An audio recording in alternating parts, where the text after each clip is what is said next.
നേമത്തു നിന്ന് നഷ്ടമായ account re open ചെയ്യാമെന്ന പ്രതീക്ഷയിലാണ് ഇന്ത്യയുള്ളത്.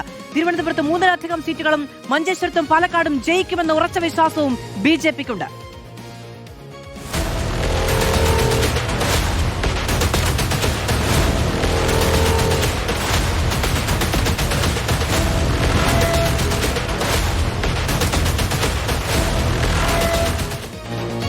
MG പ്രദേശ വിവരങ്ങളുമായി നമ്മളോടൊപ്പം തിരുവനന്തപുരത്ത് നിന്ന് ചേരുകയാണ്.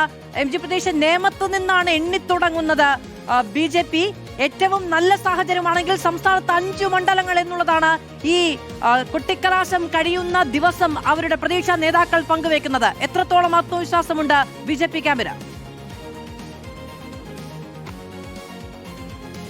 മാധു, BJPയെ സംബന്ധിച്ച് ഈ നിയമസഭാ തെരഞ്ഞെടുപ്പ് അഭിമാന പോരാട്ടമാണ്. മാധു സൂചിപ്പിച്ചതുപോലെ തന്നെ 2016 O രാജഗോപാലിലൂടെയാണ് കേരളത്തിൽ BJP ആദ്യമായി അക്കൗണ്ട് തുറന്നത്. 2021 പക്ഷേ BJPക്ക് ഒരു നഷ്ടങ്ങളുടെ കാലമായിരുന്നു. ആ നഷ്ടം നികത്തിക്കൊണ്ട് ഈ 2026 കൂടുതൽ സീറ്റുകൾ കേരളത്തിൽ നേടിയെടുക്കുക എന്നുള്ള ലക്ഷ്യത്തോടു കൂടിയാണ് BJP മുന്നോട്ട് പോകുന്നത്. വലിയ ആത്മവിശ്വാസം BJP ക്യാമ്പിലുണ്ട്. 30 ഇടങ്ങളിൽ, ഈ 140 നിയമസഭാ മണ്ഡലങ്ങളിൽ 30 ഇടങ്ങളിൽ കടുത്ത ത്രികോണ മത്സരം നടക്കുന്നു എന്നതാണ് BJP കണക്ക് കൂട്ടുന്നത്. അതിൽ 12 മണ്ഡലങ്ങളിൽ വിജയസാധ്യതയുണ്ട് എന്നതാണ് BJPയുടെ വിലയിരുത്തൽ. പക്ഷേ 4 മുതൽ 6 വരെ സീറ്റുകൾ നേടുമെന്ന ഉറച്ച വിശ്വാസം BJP നേതാക്കൾക്കുണ്ട്. നേമത്തുൾപ്പെടെ വലിയ മത്സരമാണ്, വലിയ പ്രചരണമാണ് BJP നടത്തുന്നത്. കാരണം അവരുടെ സംസ്ഥാന അധ്യക്ഷനെ തന്നെ കളത്തിലിറക്കി. അത് തിരഞ്ഞെടുപ്പിന് എത്രയോ നാൾ മുമ്പ് തന്നെ സ്വയം സ്ഥാനാർത്ഥിത്വം പ്രഖ്യാപിച്ച നേമത്ത് സജീവമായ ആളാണ് രാജീവ് ചന്ദ്രശേഖർ. നേമത്തിന് പുറമെ വട്ടിയൂർക്കാവും കഴക്കൂട്ടത്തും പാലക്കാടും മഞ്ചേശ്വരം അടക്കം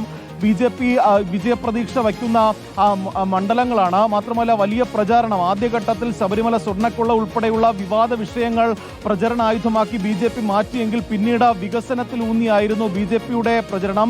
രാജീവ് ചന്ദ്രശേഖർ ഈ പ്രചരണങ്ങളിലുടനീളം മുന്നോട്ട് വച്ചത് ഒരു വികസിത കേരളം എന്നുള്ള ഒരു ആശയമാണ്. ഒപ്പം ഈ കേന്ദ്ര നേതാക്കളെ കേരളത്തിൽ എത്തിക്കാൻ കഴിഞ്ഞതിന്റെ ഒരു ആത്മവിശ്വാസം BJPയെ സംബന്ധിച്ചുണ്ട്. കാരണം 2 തവണയാണ് വിവരങ്ങൾ നൽകുന്നത്. എന്തായാലും കൊട്ടിക്കലാശം പൂർത്തിയാക്കുമ്പോൾ 3 മുന്നണികളും വലിയ ആത്മവിശ്വാസത്തിലാണ്. ഇനി നിശബ്ദ പ്രചാരണത്തിന്റെ മണിക്കൂറുകൾ.